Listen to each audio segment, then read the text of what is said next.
Okay. We're back at it here. We'll see if we actually get around to doing any recording. Ran into some issues here. I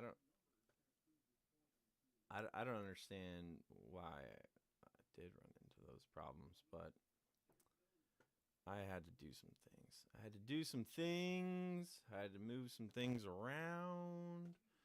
Had some issues. It was weird, dude. I got the thing totally playing back, and then, but the song I want to work on is on. I'm very redundant about the way I say things, and I mean, like I probably even have like a version of that in here somewhere. Maybe not. I don't know. But it's okay. I'm moving some things around. It's always something.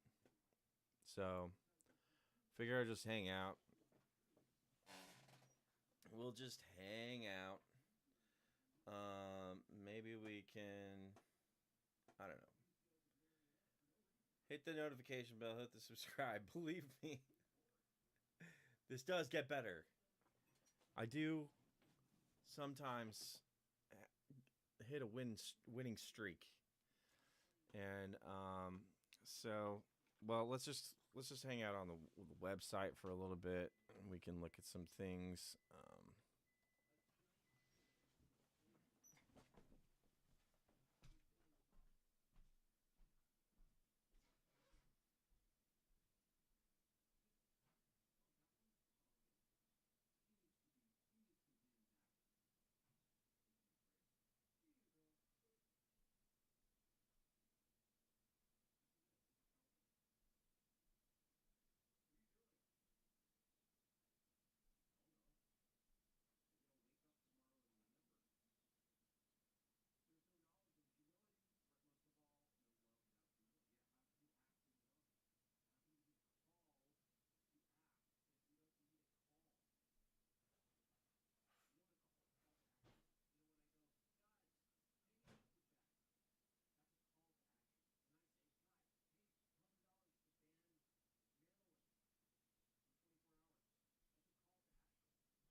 So I've got to wait for some files to move around. The files that I need to have moved are currently in the process of moving,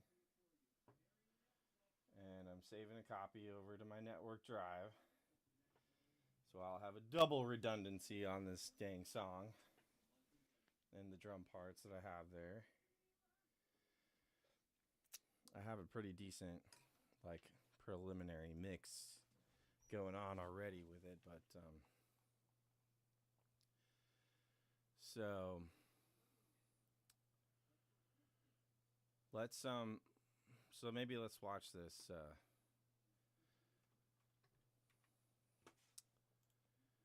Billy Corgan thing.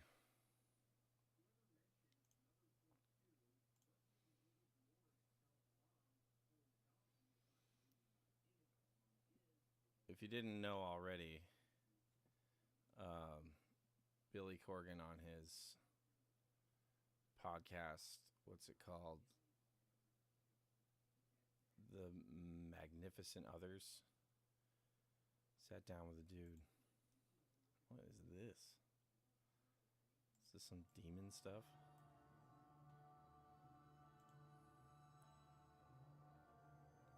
This chick's like a stripper.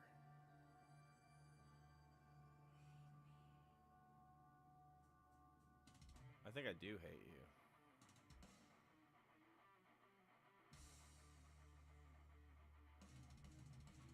I hate it, dude. I really do.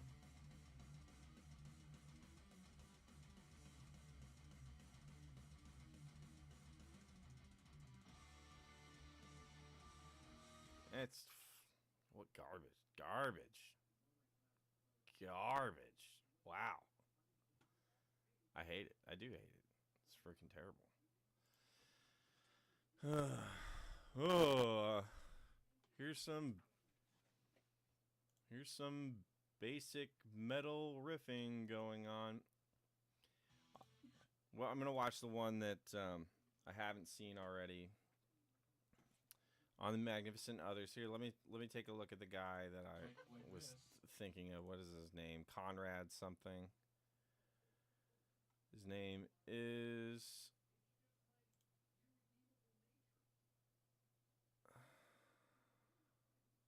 Conrad Flynn. They had one from 2 months ago, and then he just had another one. It was like an episode 2. Yeah, right there.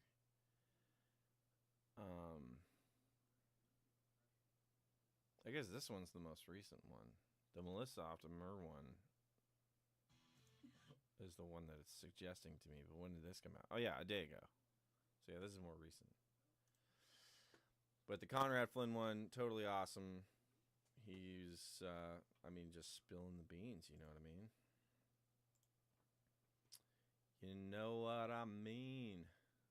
Okay, let's get Brave Browser going on and come over here and do this. Like this. The best. I got back on stage, picked up a guitar, and finished the song. That is when you captured my heart. I remember. You said, wow, one day maybe you'll play in my band.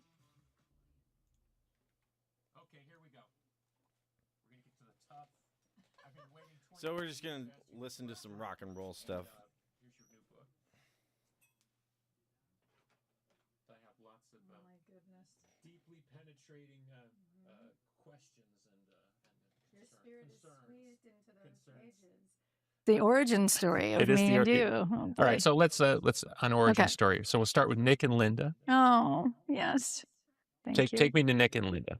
My parents, I love that you remember that. Yeah, they're without, I always say that you and Courtney were my grunge parents and that my parents, I live in omnipresent shadows of my cool Montreal parents, both music journalists, culture journalists, activists, everything good 70s, 60s counterculture raised me with the idea that the golden thread to a purpose in life is just know what you, Melissa, needs to do.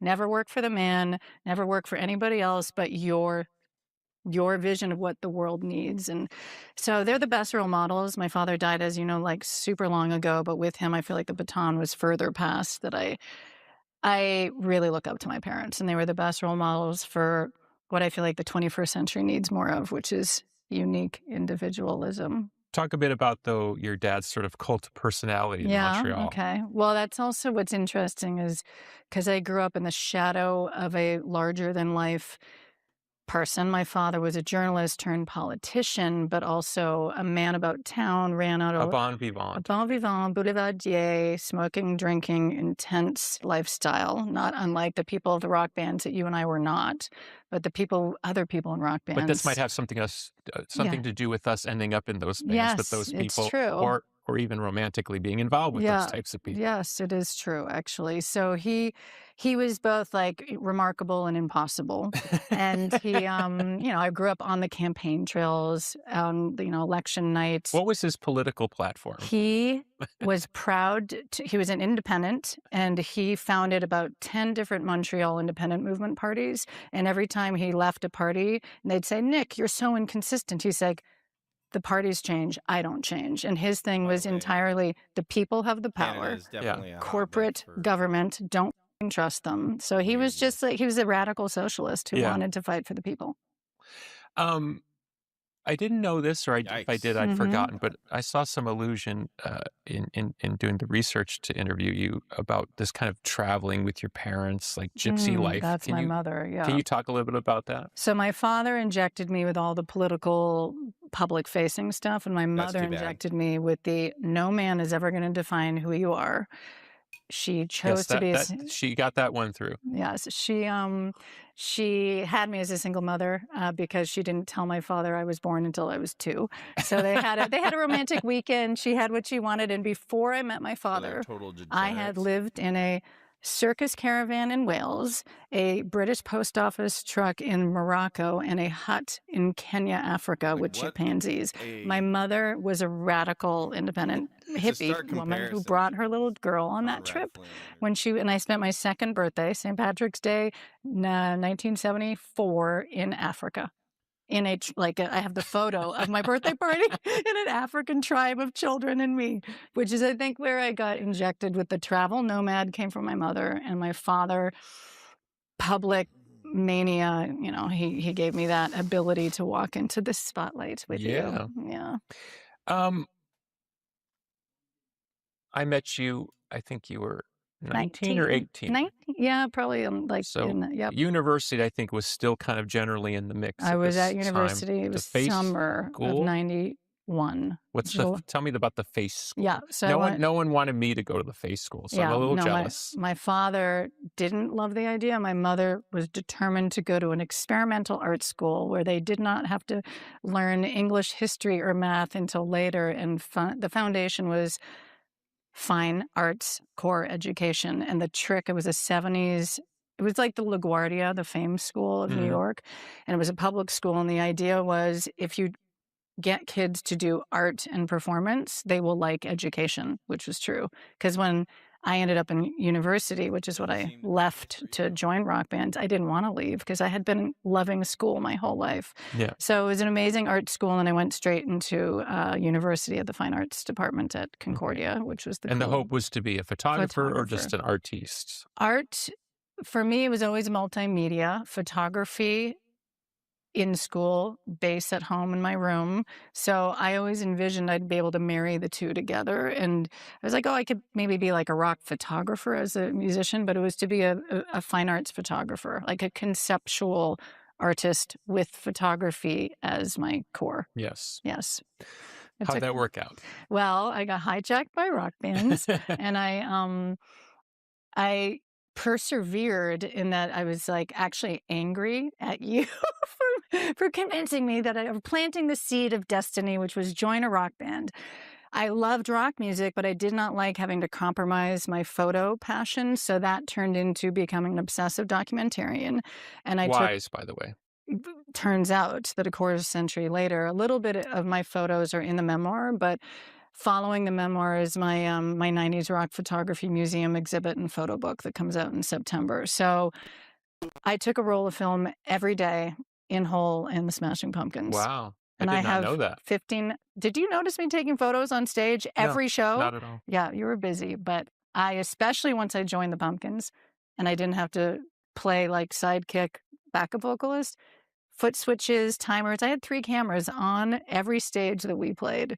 And I'm going to deliver you in another time an amazing photo album of just my. But so I took a roll of film a day, and now it's been a quarter century, and now my documentarian photography is actually going to get a light of day because the archive is now deemed as a time capsule, which it is. And because I know in many ways that period is under documented.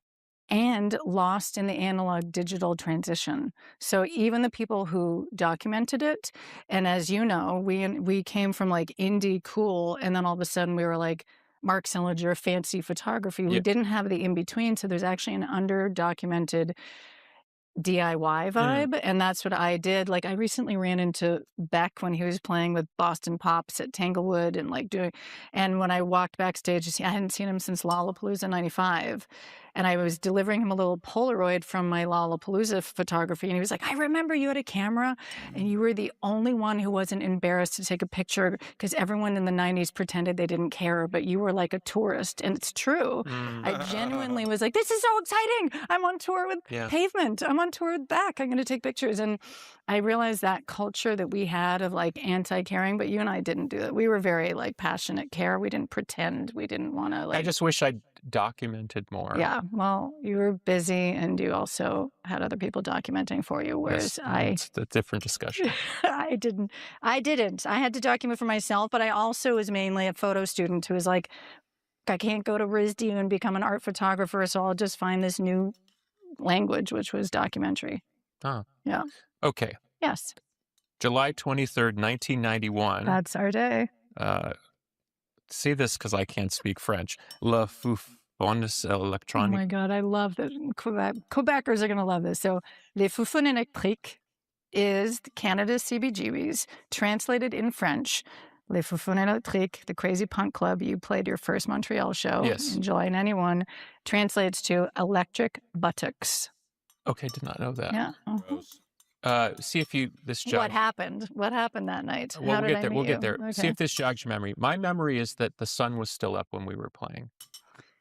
Well, it was July. You're probably right. It's a dark room, but you're probably right. You were playing. It was a Looney Tuesday. This you might not remember. I have the flyer. Mhm. Loonies in Canada are $1 coins.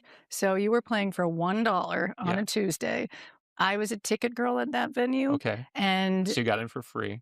I got in for free for my $1 show, but mainly there was a Sub Pop logo on the flyer. No one had heard of your band. You had that 12-inch. And it was my night off because nobody really buys a $1 ticket. But so I said to my roommates, some Sub Pop band is playing. Let's go see them. Yes. I was one of, I think, 20 people in the audience. A very, very small Very audience. sparse. Yes. What happened next? I believe I was playing the solo in one of our songs. So I was intently looking at my guitar sort of here, and as I was playing, a beer bottle smashed against my guitar. Yes. I don't think it broke, Yeah. but the beer kind of splattered. Mhm. And I immediately kind of whirled up to see who threw the bottle. There's only 20 people out there. And usually when that happens, people aren't in a big hurry to let you know who threw the bottle. Mhm. It's just the way the crowds work. But for whatever reason, when I gave the death glare, the people around your roommate, what was your roommate's name? Bruce. Bruce. Good name for a roommate. The people around Bruce seemed to kind of almost like not me. Yeah. And as soon as I saw the body language of people going away from Bruce, You could tell. I threw my guitar off mid-strum, dove into the crowd, and began strangling him to the ground. I remember. And I just remember the look of terror in his eyes because he didn't seem to want to fight, even though he just thrown a beer bottle at me. Mm-hmm. We also had a rule, which you might remember in the band, which is no matter what happens, keep playing. Yeah. So even though I'm in the crowd choking Bruce to the ground, like this. The best. And once I kind of like I don't know another way to put it. It's kind of like Salt, buddy. You know, when you alpha a dog That's and a the felony. dog sort of submits. Yeah. Bruce sort of submitted to the moment. So Yes. I was done choking. I was like, Yeah. I made my point. Yeah. But the And- bigger point you made, which is always my favorite part. Wait, let me finish Keep my going. little, Yeah. finish my little Yeah. spiel. So then I got back on stage, picked up a guitar, and finished the song. Yes, that is when you And- captured my heart. That's when I thought, so from my perspective, I'm standing in the audience with Bruce, my roommate, who actually is just my roommate's boyfriend who happened to have moved in. So we're watching a show. I, with every song, am becoming as if I've never heard music before. Like, oh, wait, because it was more slick, more romantic. Well, as Courtney, your erstwhile bandmate, used to say, it's unfair because the Pumpkins on their first album sounded like a second album. It's true. It was so much more realized and magnificent than a lot of the other bands. We had a plan. Well, of course, you had a vision. I had never heard of you before. I'd never heard it. It like won me so quick. And I was getting like, I felt like the sounds of the universe and everything that was inside me that I didn't know was coming out. And literally halfway through the show, Bruce, who's watching next to me, he's like, what the fuck is wrong with these guys? And I looked, I'm like, what? He's like, they're so full of, they're not playing an arena. They're playing a punk club. Why are they acting like this? And I was like, it's amazing. This is so like grandiose. And so then he started heckling you. And I don't remember the heck. so he was screaming, drop the attitude, asshole. Drop the attitude, asshole. And I was like, why are you doing this to these people? You had been tuning your guitar and said, I love that, dude. I'm I just totally tuning my get that. guitar, asshole. And the two of you I've had that seen banter. that, You started you your know. song. He threw the beer People bottle. just think And as he threw the beer bottle, and then you jumped off stage, in my mind, it like imprinted was it don't matter he as just much ruined as I do. my favorite band show. Now this band is not going to continue playing, and there's an answer in this band for me. And this is where like the real swan. You got up, finished your set, and then you said you finished that I song, gotta and you teach said, those guys a Montreal, we have lesson. one more for you. And you played I Am One. The real And guy is it changed me. every cell in my body, which is why later, 1,000 years later, I play that song, I hear that song, and I thought, wow, that is some amazing balls and confidence. And that's when I beelined to the side stage. See, after the show. when I was angry in particular, or we were angry collectively, we tended to play better, especially back then. Of course. So well, you probably got a really good that, yes. walloping version of I Am One. It was so good. And then meanwhile, in terms of for other people's perspective, Darcy and James being your bookends, which I write about in the book, of why I ended up, because I was 19, I loved music, but I didn't play music yet. But all in one summer, I saw the Pumpkins, Sonic Youth, the Breeders, and Hole. Every single one of them with cool, wallflower, stoic girls on bass. And it was not intellectual, but I understood that's my position. That's where I could fit in. But there was, so between Darcy and this effeminate other person on the stage, I'm like, this is welcoming. And I obviously noticed Jimmy as a bass player. That was the other kind of like missing part too. He seemed like a radically incredible drummer compared to the more kind of punk. I hadn't been impressed. He was light years of most. Exactly. He was light years ahead of most indie drummers. So between the rhythm section, you're commanding like strangle play. I was a shy person. Do you remember what happened when I walked side stage? You got off stage, you're moving your gear off, and what does this 19-year-old girl say? You said something like, "Hi, I'm Melissa from Montreal, and I'm very sorry that my roommate threw a beer bottle at you. Mm-hmm. I apologize for all of Canada." I said, on behalf of Montreal, Canada, I apologize, and I will follow your band. I love your band. And then we became friends. And I did ask you, why did he throw the beer bottle? And you said he thought you had too much attitude. And I remember thinking, well, yeah. You're in a rock band. Well, it's the only way to play that type of music. Well, also, we should talk about in terms of what made the Pumpkins different, which actually is what I think the inspiration I got when you kind of parted the sea for me, is that I grew up with the 80s, The Cure, the Smiths, which obviously you have a love for Depeche Mode, all that too. But what I had missed was classic rock. Glam, classic rock. And so I went from like that to punk to grunge. I did not understand, even like I had kind of missed Sabbath. Like I did not have riff oriented. So that was my gateway to all of that was you. And it felt more who I am, which is more fantastical, more fantasy, more romantic. I was not a big, punk didn't resonate with me. I want fantasy and drama, like Depeche Mode and the Cure, or what you gave me, which was that. So I feel like you gave me classic rock, but through a lens of a new generation. Yeah, well, James had a great quote once, and it ended up being on the cover of a magazine, as only James E. Howe would put it. Remember. The quote was, we're like Led Zeppelin, but without all the elves and right, even though I like elves, but he also didn't have, that makes sense. Yeah, perfect. Okay, so we stayed in touch after that. Yeah, I remember you gave me your address. We became I sent you like one postcard, and then I remember I still have something you sent. Yeah, and then it's got in my a return to sender a couple of years later. That's on the eve of Siamese Dream. So the little band that had made their first record that blew my mind all of a sudden was on Virgin, making their big their next frontier. But we did see each other after that on the but that was like months later. Chili Peppers tour. Yeah, that was literally November of 91. So it was like I met you with the beer bottle, then I saw you opening for Pearl Jam and Chili Peppers. Pearl Jam was opening for us, but it's okay. It was Pearl Jam, Pumpkins, Chili Peppers. Are you sure? I'm positive. Because I also went to the Cow Palace show 2 months later in San Francisco. Where we kicked off the bill so Nirvana could be on the bill? Correct. Because I thought that, oh my God, then I have that wrong in my book. Because I thought it was Pumpkins, Pearl Jam, Chili Peppers, and then Nirvana, Pearl Jam, Chili Peppers. Pearl Jam blew up on the tour. So that's why when they started, they were kind of an unknown entity. Got it. And by midway through the tour, the audiences started coming early to see them as well. So I went down to Burlington, Vermont from Montreal. It's only a hour drive for you. I didn't with all due respect to Flea and everybody, wasn't like, I wasn't there for the Chili Peppers or Pearl Jam. I was there for the Pumpkins. And that's when we saw each other again. And then you were just like taking off. Like that's when your world started getting big. Yeah. So in my mind, and correct me, you're, we're kind of pen pally. You're kind of over here. Yeah. You're the beautiful Botticelli painting up there in Montreal. Yes, exactly. And we'd see each other, cross paths here and there.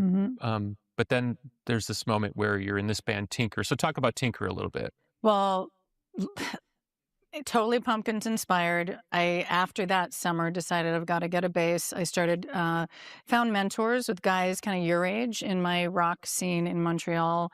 They invited me to their jam space. They lent me a bass, an SVT amp, and within like 6 months, I was playing in a band with all guys. Yeah.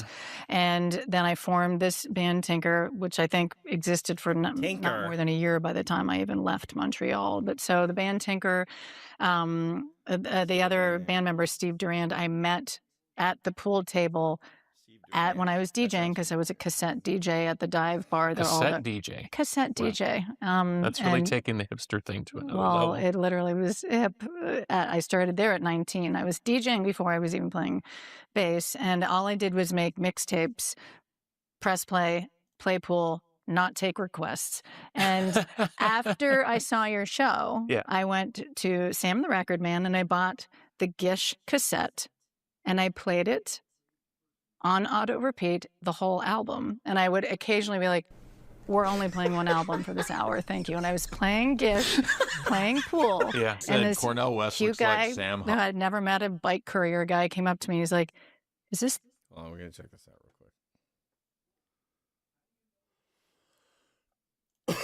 quick.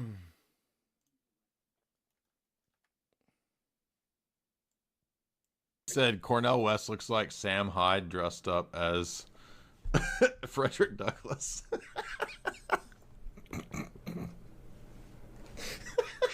That face right there. Said Cornell West looks like Sam Hyde dressed up as Frederick Douglass. Crazy. I don't hate this haircut, but it's just goofy.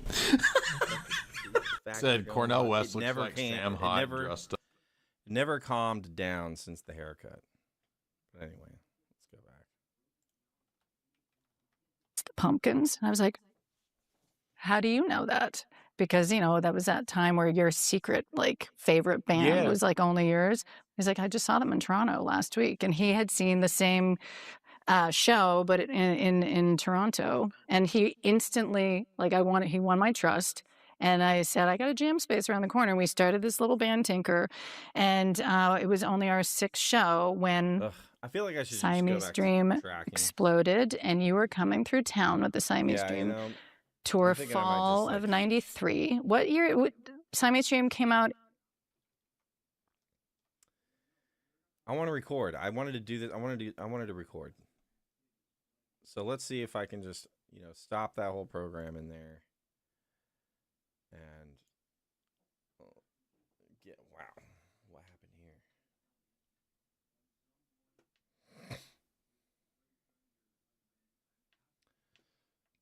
There,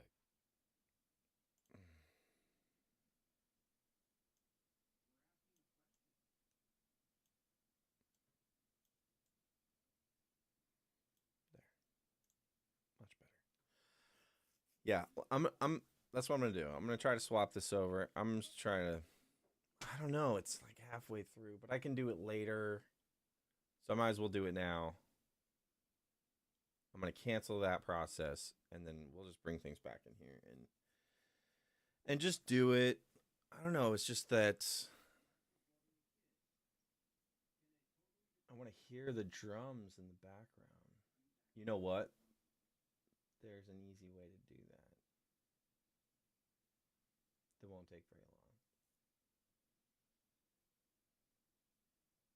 I should do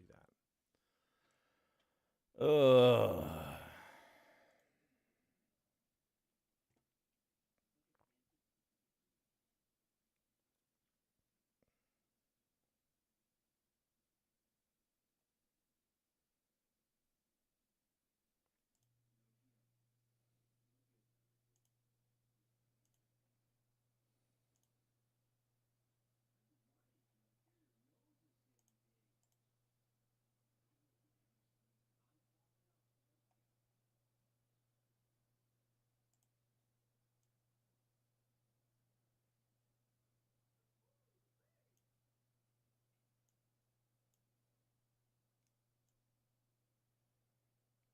Totally depraved.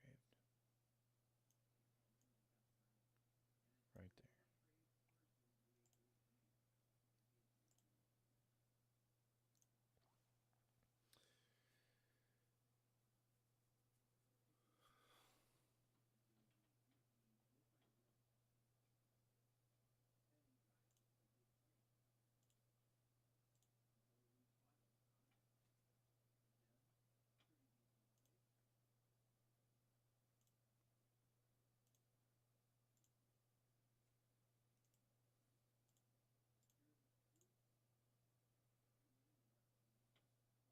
Is it not on? Oh, yeah. No? Ow. It's on. Should be on.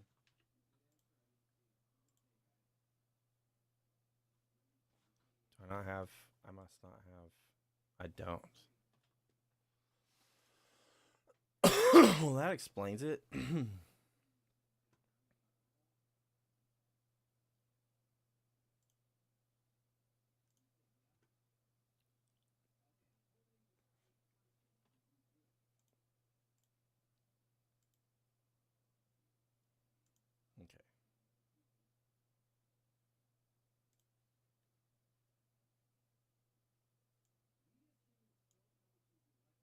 Just don't understand how this got all messed up.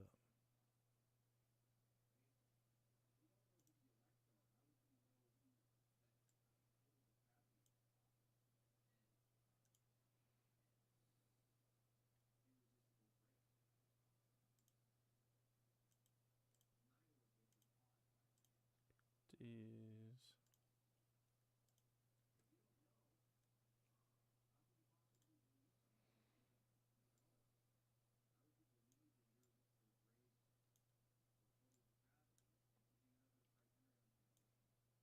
Yeah, no, I can't do that one.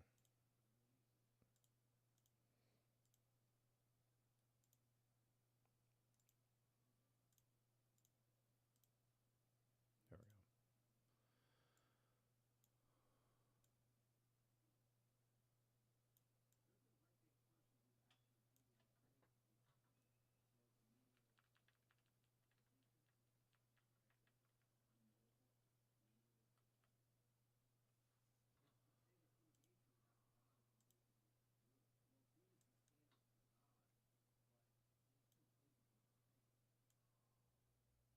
There we go.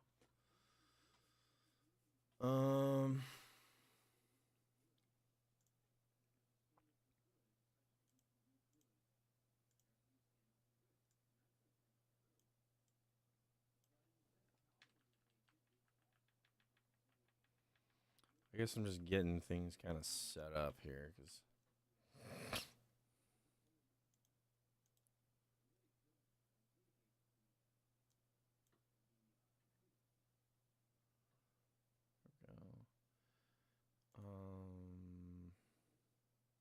Pro Tools isn't on, so I can't do that. It's a little less cluttery there. But I do want Pro Tools to be like...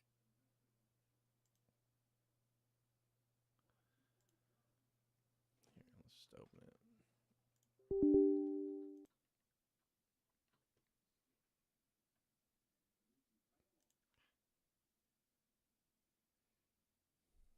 Let's take a look.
Okay, we're gonna do this. I got it going on. Let's do this the right way. Let's do this the right way. Am I right? Where's the Mackie?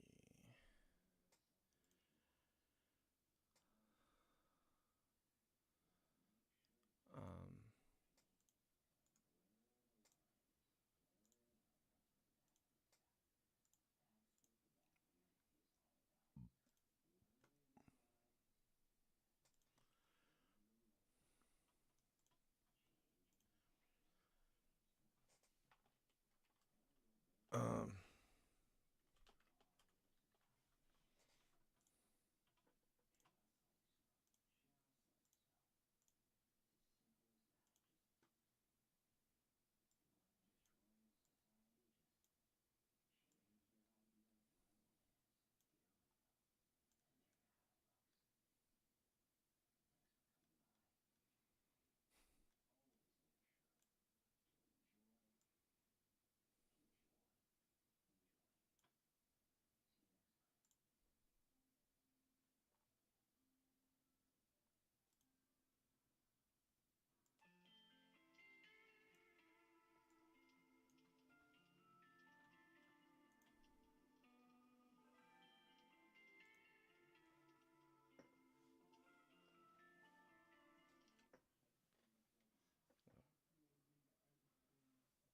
yes.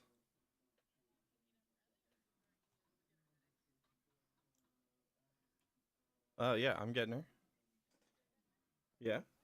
Uh huh. I usually do. I mean, if you can get there to pick her up first, like, you go right ahead. But if you can't, then I can get her. Okay, that's fine. Okay, love you. Bye.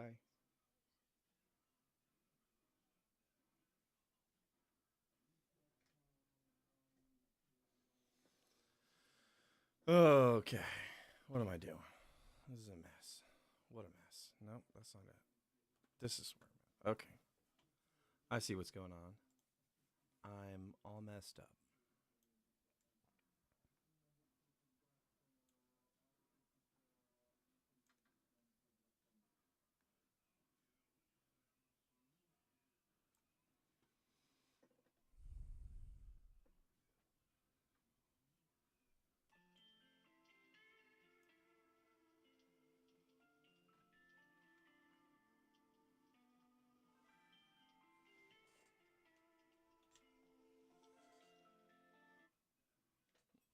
Yeah.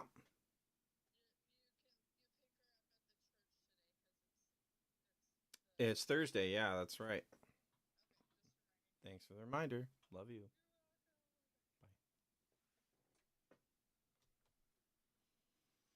Bye. Okay. Okay.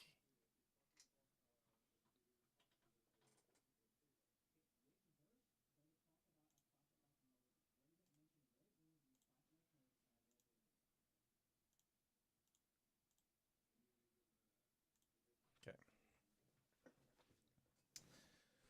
That.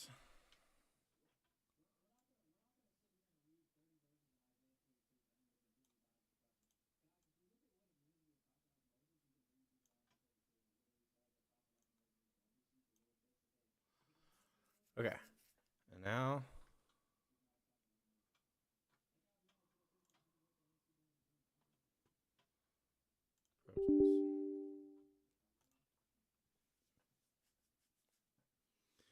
Man, I got this far.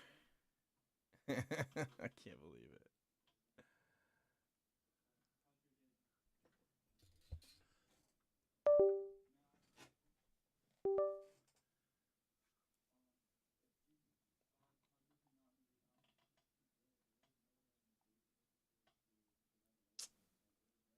See if I can actually track anything at all. Cause I got 30 minutes to actually do some recording. See if I can do it.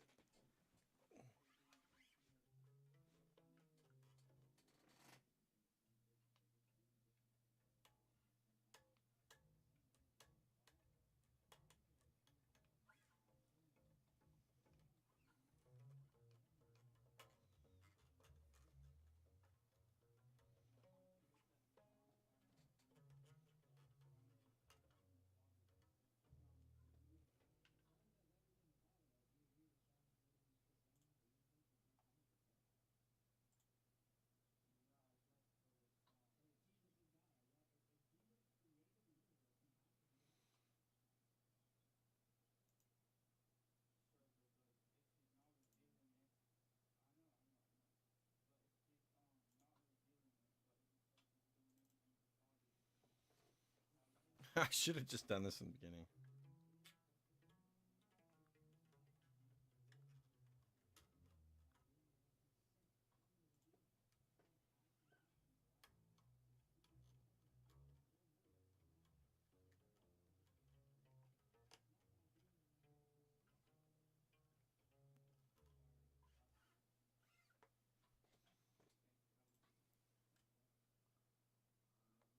Find them.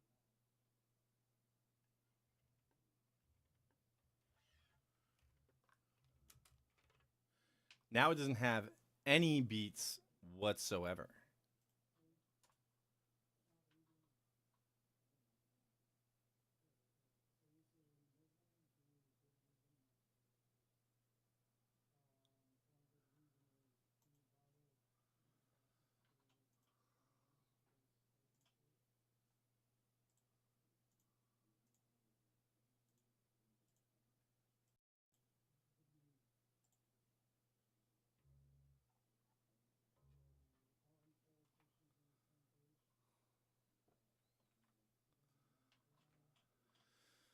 Lord have mercy. I think I brought all this stuff in when...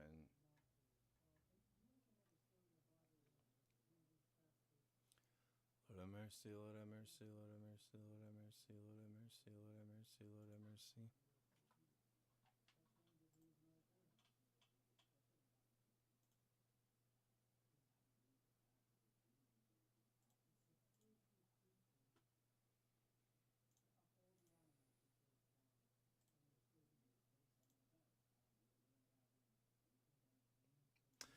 Yeah, this isn't gonna work at all, man.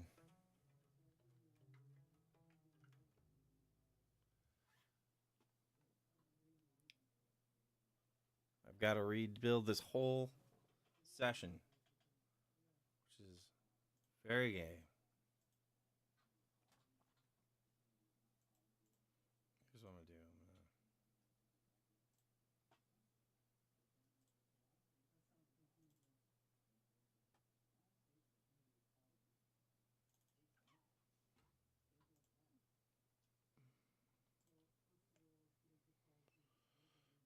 Import memory locations. If I've got those. Link to source media. No, it's gonna. Well, I don't need to do that because I don't need any of the.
Oh my gosh, really?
Okay, let's just do it.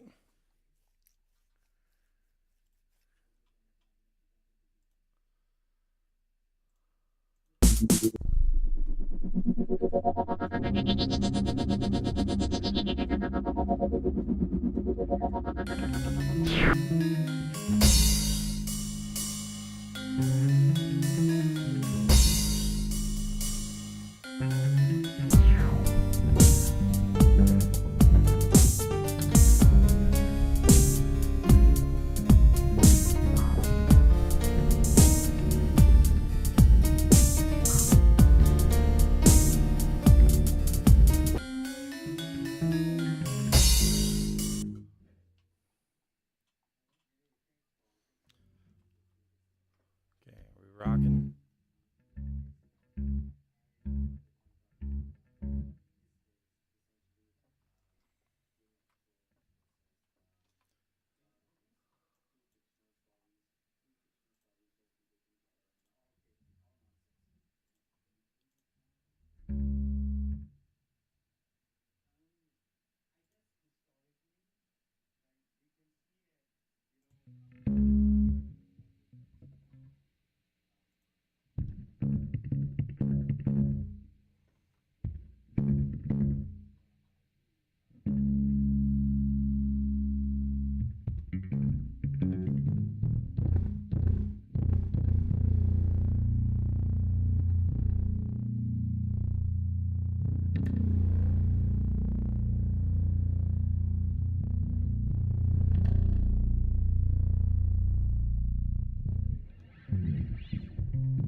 Thank